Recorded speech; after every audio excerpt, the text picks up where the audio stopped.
1. Jumlah personel tentara. Beberapa sumber menyebutkan bahwa kekuatan militer Indonesia juga disesuaikan dengan banyaknya jumlah penduduknya.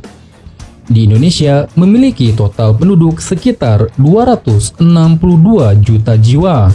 Pemerintah Indonesia sangat serius memperhatikan militer Indonesia. Hal ini tentu saja membuat negara kita disegani oleh negara lain. Militer Indonesia memiliki banyak anggota terlatih. Setidaknya kita mempunyai 435.000 personel aktif dan 400.000 personel cadangan. Bukan hanya menang soal kuantitas, perihal kualitas juga jangan ditanya. Negara kita juga mempunyai pasukan elit seperti Kopassus, Satbravo, Denjaka, dan lain sebagainya. Deretan pasukan elit Indonesia juga sudah diakui oleh dunia.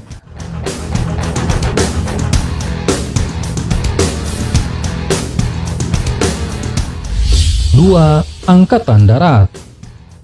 Bukan hanya mempunyai jumlah tentara aktif yang sangat banyak, Angkatan Darat dan perlengkapannya juga tidak bisa dianggap remeh. Setidaknya kita mempunyai koleksi 313 tank, 36 peluncur roket, 1178 kendaraan lapis baja, 153 artileri swagerak, dan 366 artileri tarik. Seperti yang disinggung sebelumnya, Indonesia saat ini menduduki ranking ke-16 dari 138 negara di dunia. Berada di posisi tersebut termasuk membanggakan. Karena nyatanya begitu banyak negara yang selama ini dikenal memiliki kekuatan militer yang kuat, ternyata berada di bawah posisi Indonesia. Misalnya saja Taiwan, Israel, Brazil, Iran, Australia, dan lain sebagainya.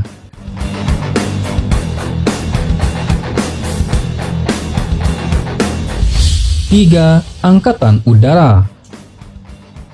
Sepertinya Indonesia patut bangga dengan kekuatan udara yang dimiliki. Pasalnya, jika ditotal saat ini, negara kita memiliki sekitar 462 buah alutsista udara. Jumlah tersebut meliputi 46 pesawat tempur, 39 pesawat penyerang, 177 helikopter, 54 pesawat angkut, 109 pesawat latih, 5 pesawat misi khusus, dan 16 helikopter serang. Lengkapnya, alutsista udara yang dimiliki Indonesia bukan berarti berharap adanya perang. Jika kita kembali lagi ke masa lalu, saat bumi pertiwi belum dijaga oleh pasukan-pasukan kuat TNI, maka saat itu negara kita tidak berdaya dan dijajah oleh bangsa asing. Dan tidak ingin terulang lagi, sudah sewajarnya kalau kita mempunyai pasukan yang disegani di dunia.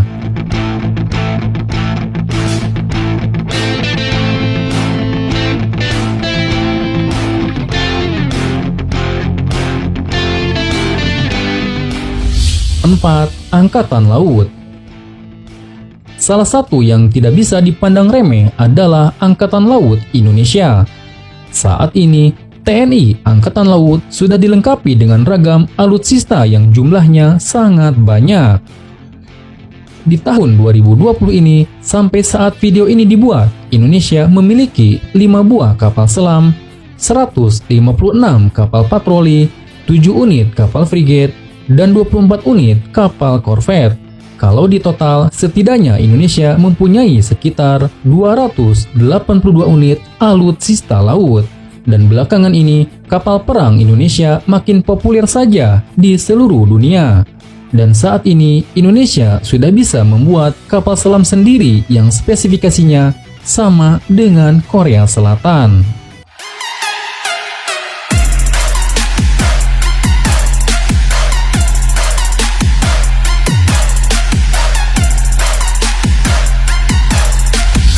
Lima, budget militer.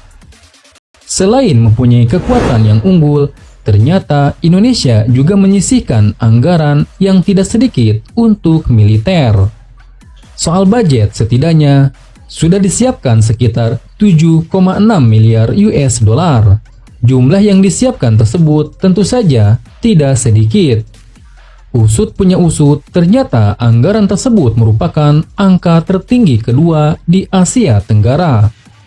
Sementara anggaran tertinggi pertama dipegang oleh Singapura yang sudah menyiapkan dana sebesar 11,2 miliar US dollar.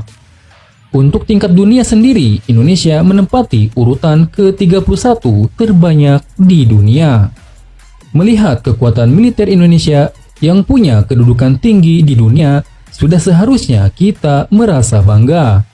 Kuatnya militer kita juga jadi salah satu alasan tidak pernah terjadi perang, karena negara lain pasti berpikir 1000 kali kalau mengusik kehidupan di negara kita. Semoga kedepannya militer Indonesia selalu bikin bangga masyarakat Indonesia. Awal menjabat sebagai Menteri Pertahanan, Menhan Prabowo sangat kerap pergi ke luar negeri. Presiden Jokowi mengatakan bahwa Prabowo kerap pergi ke luar negeri untuk menjalankan diplomasi pertahanan dan meninjau alutsista. Presiden Joko Widodo membela Menteri Pertahanan Prabowo yang kerap kali pergi ke luar negeri. Selain itu, kepergian Prabowo ke luar negeri juga untuk melihat alat utama sistem persenjataan atau alutsista yang ingin dibeli oleh Indonesia. Bagus atau tidak, bisa digunakan atau tidak bisa digunakan, semuanya harus dicek, kata Jokowi.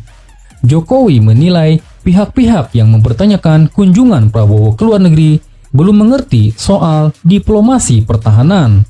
Apalagi Menhan Prabowo kerap berdiskusi dengan Jokowi soal kebijakan pertahanan yang akan diambil. Presiden Joko Widodo juga mengingatkan seluruh jajaran TNI Polri untuk bekerja sungguh-sungguh memperkuat dan menjaga kedaulatan negara.